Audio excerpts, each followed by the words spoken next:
जाओ बिजनेस करो वहां पे जाके। तो जो दूसरा पुर्तगाली यात्री आया था उसका नाम था पेड्रो अल्वारेज कैब्राल।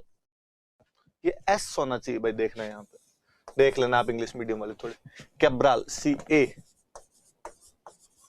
चेक करना आप नाम थोड़ा सा और। पेड्रो अल्वारेज कैब्राल दूसरे पुर्तगाली यात्री के रूप में, अल्वारेज है तो भाई ये लिखने वाले सही नहीं लिखते, थोड़े आप थोड़े नाम देख लेना। पेड्रो अल्वारेज कैब्राल दूसरे यात्री के रूप में भारत आया था। नाम याद रहे आपके, क्योंकि पहला पुर्तगाली यात्री कौन था ये हम तीसरी क्लास से पढ़ने लग जाते हैं, वास्को डी गामा। इसलिए मुझे नहीं लगता कि वो RS के लेवल का क्वेश्चन वो पूछ ले आपसे, पर वो ये तो पूछ ले कि दूसरा पुर्तगाली यात्री कौन था, वास्को डी गामा को फॉलो कौन कर रहा था, वास्को डी गामा के बाद आने वाला पुर्तगाली यात्री कौन था, तो वो था पेड्रो अल्वारेज कैब्राल। दूसरा यात्री आया, अब वो लगातार आने शुरू हो गए। वास्को डी गामा की भी उसके बाद में 2-3 बार और आया था आपने। वास्को डी गामा की फाइनली डेथ ही अपने इंडिया के अंदर ही हुई थी। अब उनका सिस्टम क्या कि वो यहाँ पे आते, सामान खरीदते, वापस जाते, फिर आते, फिर सामान खरीदते, वापस जाते। तो उन्होंने सोचा क्यों ना एक काम किया जाए, 4 बंदे यहीं छोड़ दें, वो सामान खरीद के तैयार रखें और अपना जैसे जहाज आए सामान डाल दे ले जाए, तो एक खरीदने वाला नहीं चक्कर नहीं पड़ेगा, अगर ये काम ठीक। तो गोदाम बनाया, 4 बंदों की ड्यूटी लगाई कि तुम यहीं रहो, सामान लेके खरीद के पहले से तैयार रखा करो, इंडिया वालों से मोल भाव करके लेके आने का सारा काम तुम्हारा, आते ही जहाज के अंदर डाल दो, हम ले जाएं। का ठीक। वो उनके जो गोदाम हुआ करते थे उन गोदामों को बोलते थे फैक्ट्री। ध्यान रखना, नॉर्मली फैक्ट्री का मीनिंग होता है वह स्थान जहां पे कुछ मैन्युफैक्चर किया जाता हो, जहां पे कुछ बनता हो। कि आप और मैं कहीं साथ जा रहे हैं और मैं आपको कहूं कि ये फैक्ट्री है, आपका अगला सवाल मुझसे होगा कि सर किसकी, चाय, साबुन, चप्पल, क्या बनता है यहाँ पे। इसका मतलब कुछ ना कुछ बनता है, मैन्युफैक्चरिंग होता है, उसको हम फैक्ट्री कहते हैं। पर अगले कुछ दिनों तक जब हम मॉडर्न इंडिया पढ़ेंगे, मैं जहां जहां फैक्ट्री बोलूं उसका मतलब है गोदाम, कि वहां पे सामान स्टोर करके रखते थे ये लोग अपना। तो इन्होंने अपनी पहली फैक्ट्री जो लगाई वो कोचीन के अंदर पहली फैक्ट्री लगाई। केरला में कोचीन पड़ता है आपके। कालीकट और कोचीन एक दूसरे की प्रतिद्वंदी रियासतें हुआ करती थी, ओपोनेंट प्रिंसली स्टेट हुआ करते थे। तो शुरुआत में भले बिजनेस इन्होंने अपना कालीकट से शुरू किया होगा, पर बाद में कोचीन वाले राजा ने इनको कहा कि इधर आओ यार, मैं पूरी सुविधाएं दूंगा। तो इन्होंने 1503 में कोचीन में अपनी पहली फैक्ट्री लगा ली थी। याद रखना क्या काम है फैक्ट्री वालों का। फैक्ट्री में यहाँ पे 5-7 बंदे रहते हैं उनके यहाँ पे, और वो जो है वो सामान इकट्ठा करके तैयार रखते हैं। अब जैसे ही उनका एक्सप्लोरर आता है इधर, उसको सामान डाला, वो सामान ले गया। पर अब दूसरे लफड़े में, जब कोई सामान खरीदने के लिए जाता है मार्केट के अंदर, इंडियन से मोल भाव करता है, तो कई बार उनमें आपस में झड़प हो जाती, लड़ाइयां हो जाती। इंडियन ने पैसे नहीं दिए या उसने पैसे नहीं दिया, आपस में मारपीट हो गई, मुकदमा चला तो अंदर ले जाके जेल में डाल दिया इनका जो बंदा था उसको। या जिस क्षेत्र में जाते वहां का जो भी जमींदार लैंडलॉर्ड होता, या वहां का जो भी कोई राजा होता, वो टैक्स बढ़ा देता, चलता है टैक्स बढ़ा देता। अब इनको एक ऐसे आदमी की आवश्यकता थी उस फैक्ट्री में जो इनके पॉलिटिकल काम भी कर सके। राजा से जाके बात करनी, मुकदमा हो गया तो छुड़वाना किसी को जाके, टैक्स कम करवाने, इन सब चीजों की बात करने के लिए एक बंदा चाहिए। कि फैक्ट्री में बाकी सब तो ट्रेड से संबंधित लोग हैं, एक बंदा तो ऐसा हो जो पॉलिटिकल चीजें भी तो देखे। यार बात सही है। तो 1505 से इन्होंने अपना एक बंदा इन कामों के लिए अपॉइंट करना शुरू किया, जिसको ये बोलते थे गवर्नर। और 1505 में इन्होंने जो अपना पहला गवर्नर बनाया था उसका नाम था Francisco de Almeida. Francisco de Almeida नाम का व्यक्ति था, वो इनका पहला गवर्नर था। मैं पूछूं पुर्तगालियों का पहला यात्री कौन था, आप कहोगे वास्को डी गामा। मैं कहूं पुर्तगालियों का दूसरा यात्री कौन था, पेड्रो अल्वारेज कैब्राल। मैं कहूं पुर्तगालियों की पहली फैक्ट्री कौन सी थी, कोचीन 1503। पुर्तगालियों का पहला गवर्नर कौन था, फ्रांसिस्को डी अल्मेडा 1505। ये नाम याद रखना थोड़ा, ये पहला गवर्नर था अपना। 1505 के अंदर इसको यहां पे लेके आए थे। 1505 से 1509 तक ये रहा। 1509 में एक नया गवर्नर भारत में आता है, अल्फांसो डी अल्बुकर्क। ये अल्फांसो नहीं है भाई, अल्फांसो।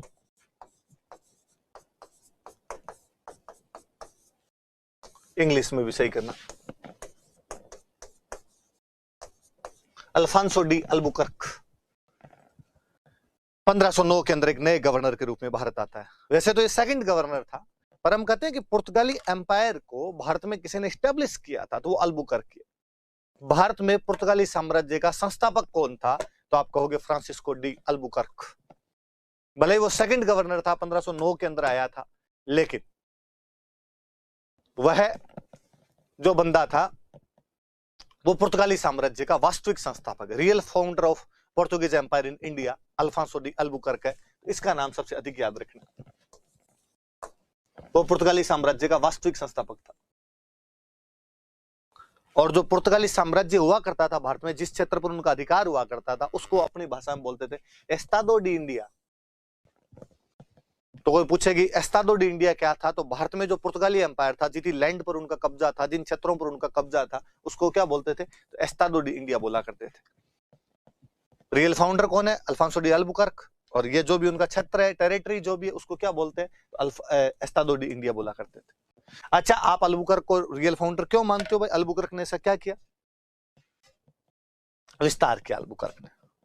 उसी समय आप जब मिडिवल पढ़ोगे तो नरेंद्र सरोवर पढ़ाएंगे आपको, या बताएंगे कि अपने दक्षिण भारत में एक रियासत हुआ करती थी विजयनगर, और विजयनगर के राजा हुआ करते थे महान कृष्णदेव राय। अंग्रेजों ने कृष्णदेव राय को, सॉरी, पुर्तगालियों ने कृष्णदेव राय को जाके कहा कि यार हमें भटकल में फैक्ट्री लगानी है। उसके राज्य में एक जगह थी भटकल, आप पता हो तो एक टेररिस्ट बीच में पकड़ा गया था, यासीन भटकल, कि हमें भटकल में फैक्ट्री लगाने दे। कृष्णदेव राय की उसमें बीजापुर वालों के साथ लड़ाई चल रही थी। बीजापुर के राजा हुआ करते थे यूसुफ आदिल शाह, तो बीजापुर वालों के साथ उसकी लड़ाई चले। उसने कहा कि यार मैं आपको भटकल में फैक्ट्री लगाने दूंगा, पर मेरा एक काम आपको करना पड़ेगा। पुर्तगालियों ने कहा बताओ क्या काम? कि तुझे बीजापुर पर आक्रमण करना पड़ेगा। पुर्तगालियों ने कहा कि इससे हमारा क्या फायदा होगा? कि तुम बीजापुर पर अटैक करो और बीजापुर वालों के पास में एक तट पर बहुत सुंदर सा जगह है, तुम उसको प्राप्त कर लो। कौन सी जगह है? का गोवा। गोवा बीजापुर वालों के पास में हुआ करता था, और तुम्हारे तट पे काम आएगी, इधर का इधर बिजनेस करते रहना आपने। पुर्तगालियों ने कहा इसमें तेरा क्या फायदा है? कृष्णदेव राय ने कहा कई बार फायदे नहीं देखे जाते, दूसरे की हानि भी अपना फायदा होता। तुम बीजापुर वालों पे अटैक तो करो। पुर्तगालियों ने बीजापुर वालों पे अटैक किया। अल्बुकर्क उनका गवर्नर हुआ करता था, और 1510 के अंदर वो बीजापुर वालों से गोवा छीन लेते हैं। तो गोवा पर पुर्तगालियों ने अपना अधिकार कब कर लिया था? तो 1510 में गोवा पर वो अपना अधिकार कर लेते हैं। अल्बुकर्क, अब अल्बुकर्क अपनी टेरिटरी को बढ़ा रहा है, तो आपको कहना पड़ेगा कि वो रियल फाउंडर था अपने आप में। तीसरा गवर्नर इसके बाद में आया निनो डी कुन्ना। एक गवर्नर है निनो डी कुन्ना नाम। तीसरा क्या आगे का एक गवर्नर है निनो डी कुन्ना। थर्ड याद नहीं रखो तो याद रखना, आपकी पुर्तगाली गवर्नर था, लगातार की कोई जरूरत नहीं। और निनो डी कुन्ना ने गोवा को राजधानी बनाई थी 1530 में। पहले इनका मेन सेंटर कोचीन हुआ करता था पुर्तगालियों का, लेकिन निनो डी कुन्ना ने मेन सेंटर गोवा बना लिया था। तो गोवा पे कब्जा किया था अल्फांसो डी अल्बुकर्क ने 1510 में, और 20 साल बाद में 1530 के अंदर गोवा को उन्होंने अपना पुर्तगालियों ने मुख्य केंद्र बना लिया था। और दिलीप सर पॉलिटी के अंदर आपको पढ़ाएंगे कि 1961 तक गोवा पर पुर्तगालियों का अधिकार रहा था। भारत में सबसे पहले आने वाली यूरोपीय कंपनी पुर्तगाली थे, भारत में सबसे अंत में जाने वाली यूरोपीय कंपनी पुर्तगाली थे। भारत भले ही 1947 में अंग्रेजों की अधीनता से आजाद हो गया हो, पर पुर्तगालियों का कब्जा हमारे पर 1961 तक था। गोवा उनकी टेरिटरी में आया करता था। बाकायदा हमारे एक मिलिट्री एक्शन द्वारा गोवा को आजाद करवाया जा सका था। उस मिलिट्री एक्शन जो हुआ था, तो आप जब पॉलिटी पढ़ेंगे तो और पढ़ेंगे। मैं एक काम की बात बताऊं कि उस मिलिट्री एक्शन में अपने एक राजस्थान के एक फौजी अफसर का बहुत बड़ा योगदान था। सगत सिंह नाम का एक फौजी अफसर था, जयपुर के अंदर उनके नाम पर सर्किल बना हुआ है, सगत सिंह सर्किल। आप विकिपीडिया पे जाकर उनके बारे में और पढ़ना तो आपको पता चलेगा कि किस प्रकार गोवा को उस समय आजाद करवाया गया था 1961 में। तो गोवा पर अधिकार पुर्तगालियों ने किया था 1530, उसको आजाद करवाया गया था जाके बाद में भारत द्वारा 1961 में। इसलिए आज भी जब आप गोवा जाते हो तो वहां पर आपको यूरोपियन कल्चर देखने को मिलती है, क्योंकि लंबे समय तक उस छोटे से भूभाग पर पुर्तगालियों का कब्जा रहा, और उस छोटे से भूभाग की कल्चर को बदलने में वो लोग सफल भी हो गए थे। और मुझे इसलिए लगता है कि गोवा के बीच यदि आज भी लोगों के आकर्षण का केंद्र है, तो उसका कारण भी पुर्तगाली थे कि उन्होंने उन बीच को बहुत अच्छा सा रखा और उन्हें टूरिस्ट स्पॉट के रूप में विकसित किया था। वरना तो अपने गुजरात, केरला सबके तट लगता है, बाकी जगह पे तो इतने टूरिस्ट नहीं आते जितने की गोवा जाते हैं। तो उसका एक रीजन वो भी है कि वो थोड़े से उन्होंने ढंग के रखे थे पुर्तगालियों।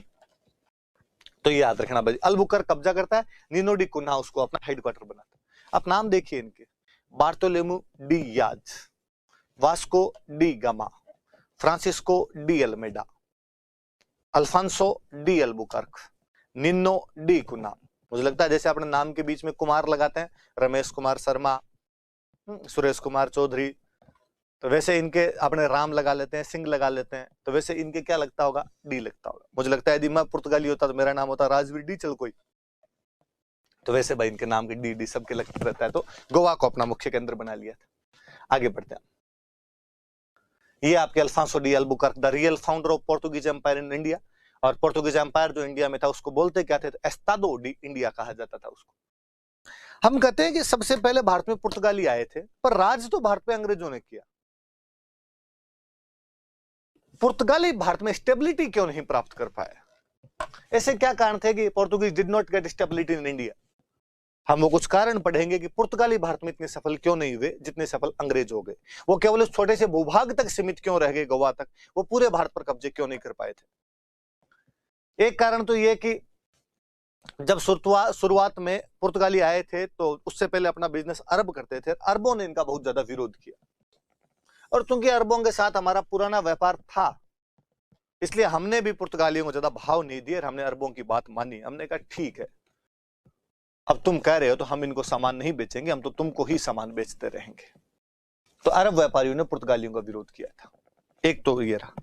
फिर मैंने बताया कि हेनरी द नेविगेटर जो हुआ करता था, वो नए नए जलमार्गों की खोज करवा रहा था। तो जैसे उनको भारत मिला था, वैसे ही पुर्तगालियों ने एक और देश पर कब्जा कर लिया था, जिस देश का नाम था ब्राजील। ब्राजील पर उन लोगों ने कब्जा कर लिया था। और ब्राजील पर केवल उन लोगों ने कब्जा ही नहीं किया, बल्कि ब्राजील में उनको गोल्ड माइंस मिल गई थी, सोने की खानें मिल गई थी। जब साक्षात सोना ही मिल रहा हो तो काली मिर्च का व्यापार कौन करे? सोना दे के काली मिर्च खरीद लेंगे। तो उनका ज्यादा फोकस जो था वो ब्राजील पर हो गया था, और ब्राजील पर पुर्तगाल ने लंबा समय तक राज किया। इसलिए आज भी ब्राजील की राष्ट्रीय भाषा पुर्तगाली है। हालांकि है तो हमारी भी राष्ट्रीय भाषा अंग्रेजी, भले हम स्वीकार करें भले ही नहीं करें, भारत को कनेक्ट करने वाली लैंग्वेज अंग्रेजी है, पर अपना राष्ट्रवाद थोड़ा ज्यादा इस मामले में हावी हो जाता है और हम इस बात को स्वीकार नहीं कर पाते। ब्राजीलियों ने कहा कि कोई बात नहीं, तो भाषा भाषा है, यदि पुर्तगाली आती है तो यही हमारी राष्ट्रीय भाषा है। चूंकि पुर्तगाल फुटबॉल खेलता है, इसलिए ब्राजील की फुटबॉल की टीम बहुत अच्छी है। चूंकि अंग्रेज क्रिकेट खेला करते थे, इसलिए हमें क्रिकेट सिखा के चले गए। क्रिकेट केवल उन्हीं देशों के अंदर खेला जाता है जहां पर अंग्रेजों का अधिकार रहा था।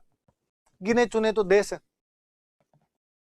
पर जो भी वो देश है वो अंग्रेज अधिकार वाले देश थे। 4 तो अपने वाले हो गए, जिसमें 3 तो अपने ही है, भारत अपना ही, पाकिस्तान बांग्लादेश अपने ही थे, बेटे पोते हैं। सिजेरियन ऑपरेशन के बाद में अलग हो गए, वो बात दूसरी है। श्रीलंका एक नीचे, अफगानिस्तान तक ही टेरिटरी हुआ करती थी, आजकल अफगानिस्तान खेलने लगा, तो ये 5 तो अपने वाले ही हो गए। ऑस्ट्रेलिया न्यूजीलैंड तो आज भी मानते हैं कि हम तो ब्रिटेन के कॉलोनी है, राष्ट्राध्यक्ष डोमिनियन स्टेट है वो अपने आप में। तो 2 वो उधर वाले, साउथ अफ्रीका पे उनका कब्जा था, कीनिया और जिम्बाब्वे पर भी उनका कब्जा था। यही तो देश खेलते हैं, और इसके अलावा तो कौन सा देश खेलता है? एक खुद अंग्रेज है। गोरे व्यापारी टाइप के थे, एक वेस्ट इंडीज, तो उधर भी ये अंग्रेज चले गए थे, तो एक वो खेलते हैं। तो गोरे ऐसे खेल में विश्वास करते थे जिसमें ज्यादा यूं भाग दौड़ नहीं करनी पड़े। फुटबॉल उनको लगता था कि ये मजदूरों के खेल है, सबको भागना पड़ता है। क्रिकेट जेंटलमैन गेम था, और ये तो बहुत रूप बदल गया है, वरना गोरों वाली क्रिकेट वो थी, एक बैटिंग कर रहा है, एक बॉलिंग कर रहा है, सारे के सारे फील्डर पास में ही खड़े हैं, भागने वागने के काम नहीं होते। और टेस्ट मैच टाइप की, बॉलर दूर से भाग के आएगा, बॉल डालेगा, बैट्समैन बॉल को छोड़ देगा, विकेट कीपर के पास जाएगी, वापस बॉल फेंक देगा। उस टाइप की क्रिकेट हुआ करती थी। या शॉट भी तो पूरा कवर ड्राइव लगाना है, स्ट्रेट ड्राइव लगाना है, मिड विकेट पे खेलना है, तो वो कॉपी बुक स्टाइल के अंदर खेला करते थे। यदि उस सीध में फील्डर खड़ा है तो फील्डर पकड़ लेगा, और यदि बॉल पीछे चली गई तो फील्डर नहीं भागेगा, बॉल बॉय लेके आएगा। बॉल बॉय होता है, वो लेके आया करता था। भागने वागने के काम थोड़ी होते हैं। ये तो बाद में इन श्रीलंका वालों ने, वेस्ट इंडीज वालों ने, ये जो काले हैं ना, इन्होंने कहा साहब ये क्रिकेट थोड़ी है कोई, जयसूर्यान, कालू वितरणान, ये वेस्ट इंडीज वाले ने ये पढ़े, इन्होंने मारने शुरू किए बाद में। तो इनके देखा देखी बाकियों को लगा कि यार ऐसे किया जाना चाहिए, तरीका तो ये होता है। और इस चक्कर के अंदर बाद में क्रिकेट का रूप ही बदल गया। पर वो क्रिकेट हमें यही देखेंगे। पुर्तगालियों ने ब्राजील को फुटबॉल दी, इसलिए फुटबॉल की ब्राजील की टीम सबसे अच्छी टीमों के अंदर मानी जाती है। तो एक कारण यह था कि उन्होंने अपना फोकस पूरा किधर कर लिया, ब्राजील पे कर लिया। फिर ये जितने भी लोग आते थे ना, ये कहा गया कि भाई यूरोपियन पूरी दुनिया के अंदर अलग अलग जगह पे जाके कब्जा कर रहे, ऐसा क्या मोटिवेशन था पीछे, ऐसा क्या इंस्पिरेशन था कि वो ये सब किया करते थे। किसी ने कहा 3G।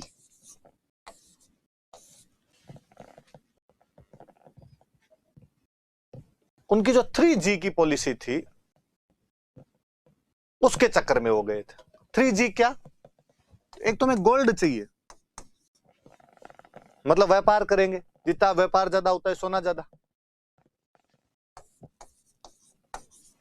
धर्म का प्रचार प्रसार करेंगे, गोल्ड चाहिए सब जगह, हमारा ग्लोरी चाहिए। अपने आप जिन जिन देशों पर आपका झंडा होगा, आपके देश का नाम बढ़ेगा। ये 3G की अवधारणा के तहत वो जाया करते थे, और जहां भी जाते उनका मुख्य उद्देश्य होता है कि यहां हमारे धर्म का प्रचार प्रसार तो हो। तो पुर्तगालियों ने भी ईसाई धर्म का प्रचार प्रसार करने की नीति अपनाई। समुद्र के आसपास में जो मछुआरे होते उनको बाइबिल पकड़ाना शुरू किया, यीशु के बारे में बताना शुरू किया। हालांकि कहते हैं कि शुरू शुरू में तो जब पुर्तगाली यहां पर आए थे तो पुर्तगालियों को इतना ही पता था कि दुनिया में दो ही धर्म होते हैं, या तो हम और या ईसाई, सॉरी या तो ईसाई और या इस्लाम। इस्लाम के बारे में वो जानते थे कि भाई ऐसे टोपी रखते हैं, ऐसे कपड़े रखते हैं, सब चीजें। जब इंडिया में आके उन्होंने देखा कि यहां पर तो लोग अलग प्रकार के, न तो ईसाई है और ना इस्लाम है, और ये तो मंदिर में जाते हैं और वहां माता जी की पूजा करते हैं। तो पुर्तगालियों ने अपने देश जाके कहा कि वो भी ईसाई है, इंडिया में भी ईसाई ही रहते हैं पर कच्चे हैं, पक्के नहीं है सब पूरे। और वो थोड़े मार्ग से भटक गए हैं, मूर्ति पूजा करनी शुरू कर दिए, आइडल वर्शिप करनी शुरू कर दिए उन लोगों ने। कहा कैसे?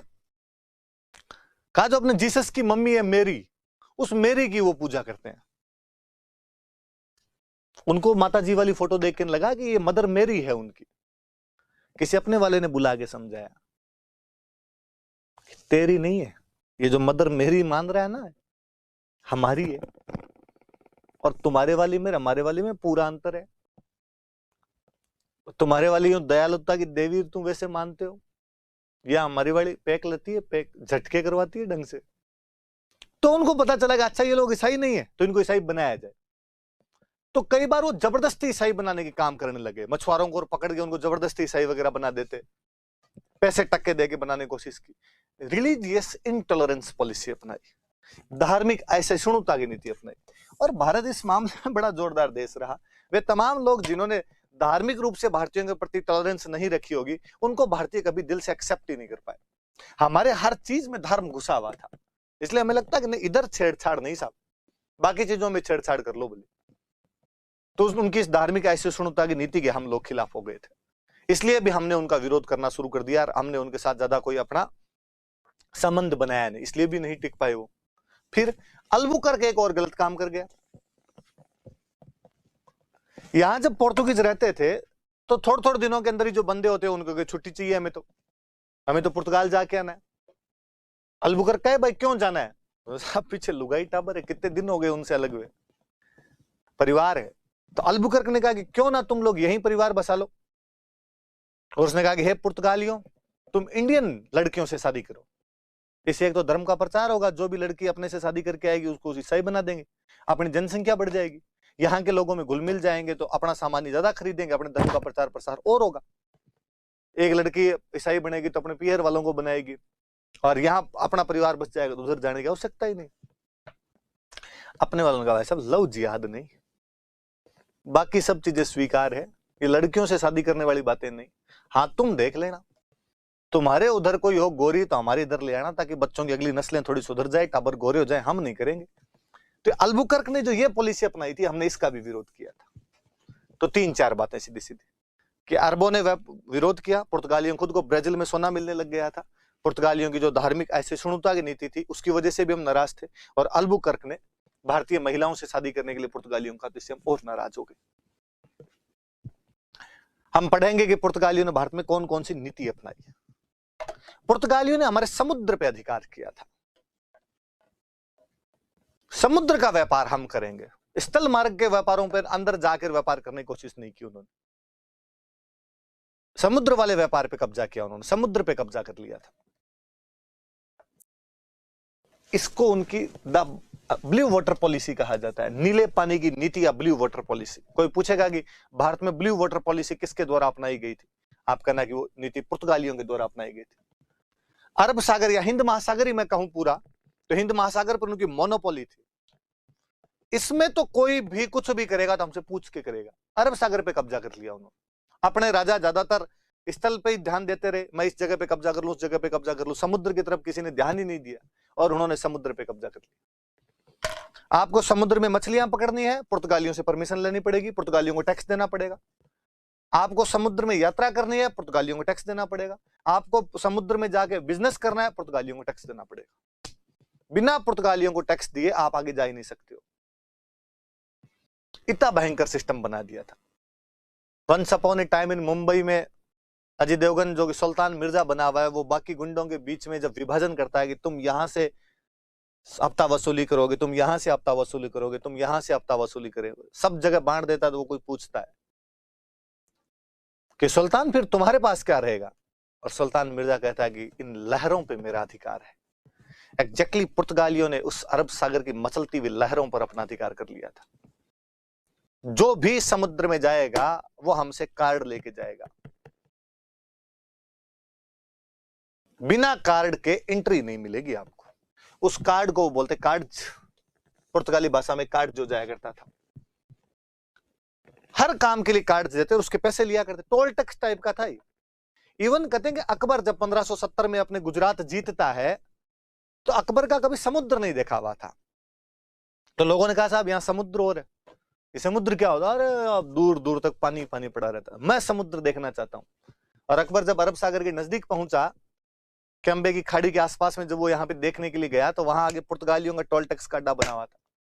उनका भाई साहब ध्यान किधर है, टोल इधर है, ये क्या लफड़ा है? तो इसको देखने के लिए तो टैक्स देना पड़ेगा। भारत के मुगल बादशाह तक से उन्होंने टैक्स ले लिया था। तो अकबर को भी अरब सागर देखने के लिए कार्ड लेना पड़ गया था। पुर्तगालियों द्वारा जारी अनुमति पत्र द्वारा ही पुर्तगालियों द्वारा जारी किया गया अनुमति पत्र, जिसके तहत अकबर को अरब सागर देखने हेतु कार्ड लेना पड़ा था उनके द्वारा। तो दो बातें याद रखना, समुद्र पे उनका कब्जा था, समुद्र में किसी भी एक्टिविटी के लिए उनसे कार्ड लेना पड़ता, परमिशन लेटर लेना पड़ता। इस परमिशन लेटर को वो क्या बोलते थे? कार्ड बोलते थे। फिर मैं एक बिजनेसमैन हूं, मेरे पास एक मेरी छोटी सी नाव है, मैं समुद्र में जाके बिजनेस करना चाहता हूं। मैं गया मेरी नाव लेके, पुर्तगालियों को मैंने रुपए जमा कराए, कार्ड लिया, कार्ड लेके मैं जैसे ही समुद्र के पास गया, तो वहां पुर्तगालियों की आर्मी खड़ी रहती, नेवी बोले हम उसको, नौसेना खड़ी रहती। और रुक जा एक बार, अभी नहीं जाना। तो क्यों नहीं जाना? मैंने वो कार्ड ले लिया आपके। ना ना ना, अभी क्या टाइम हुआ है? 11 बजे, 2 बजे रवाना होना। क्यों 3 घंटे में क्यों वेट करूं? 2 बजे क्यों रवाना होना है? हमारे जहाज जाएंगे, उन जहाजों के साथ तू जाएगा, अकेला नहीं जा सकता। क्यों भाई? मैं अकेला चला गया तो लूट लेंगे कोई समुद्र में। कौन? तो पायरेट्स ऑफ द कैरिबियन, समुद्री लुटेरे तुम्हें समुद्र में लूट लेंगे। तो 2 बजे क्या हो जाएगा? तो हमारे जहाज जब जाएंगे तो उनके साथ तू जाएगा, और हमारे जहाजों के साथ हमारी नेवी जाएगी। इस समुद्र में सुरक्षा देने के अधिकार पुर्तगालियों ने शुरू किए, और था भी। जब समुद्र हमारा है तो यहाँ की प्रजा हमारी है, उसकी रक्षा करना हमारा दायित्व है। इसको बोलते अर्माडा सिस्टम। उनकी भाषा का शब्द अर्माडा, जिसका अपने हिंदी में मतलब होता है काफिला।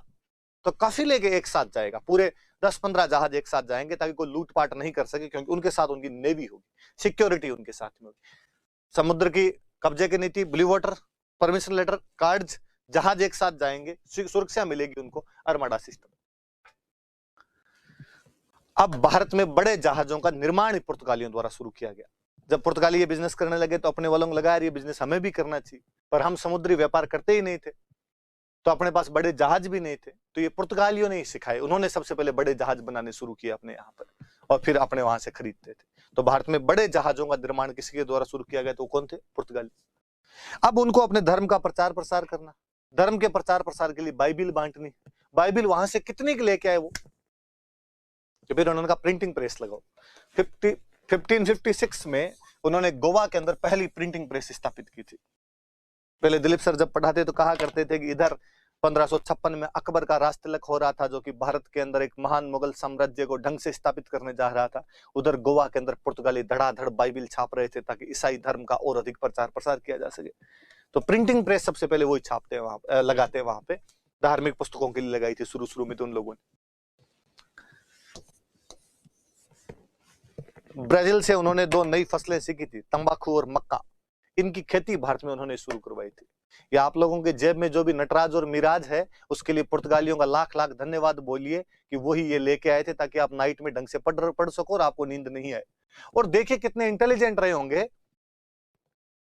कि पुर्तगाली भारत के अंदर लाए ये तंबाकू की और मक्का की खेती भारत के अंदर लेके आए, और बहुत थोड़े समय में भारत में उन्होंने पॉपुलर कर दी।